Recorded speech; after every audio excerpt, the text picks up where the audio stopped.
Bonjour, aujourd'hui, une fois n'est pas coutume, je ne vais pas vous parler de tennis, mais de sponsoring. Néanmoins, au travers un joueur de tennis, il s'appelle Novak Djokovic.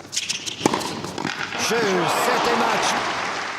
Début de l'année 2012, Djokovic annonce qu'il change de sponsor principal et auparavant il était équipé en fait par cette marque japonaise qui lui créait des jolies tenues. Par contre, j'ai jamais réussi à dire le nom de la marque. Est-ce que c'est Uniqlo, Unilu?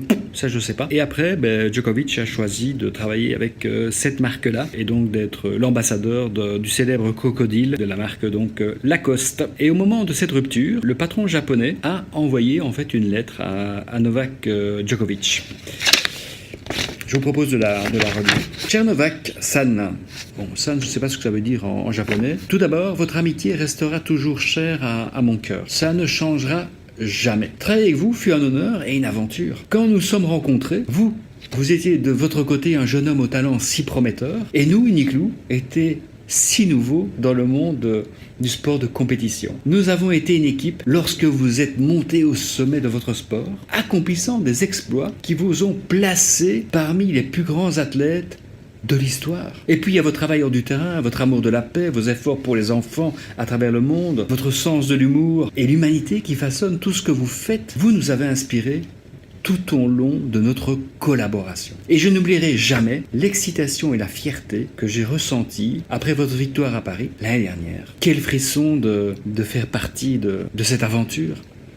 Mais nous savons que chaque chose a un commencement et une fin. Et maintenant, votre voyage vous emmène sur un chemin différent, peuplé de crocodiles. Nous vous souhaitons tout le succès du monde et nous avons hâte de voir ce que vous ferez ensuite. Merci Novak-san pour toutes ces années merveilleuses.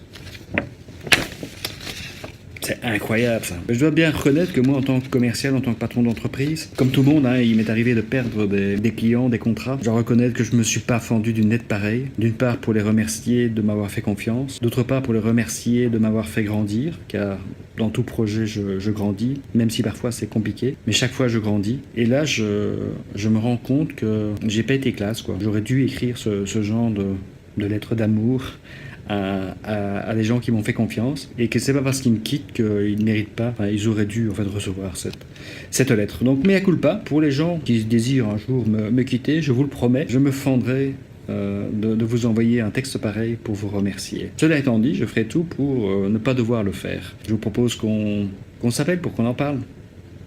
À bientôt. You can't be serious, man. You cannot be serious!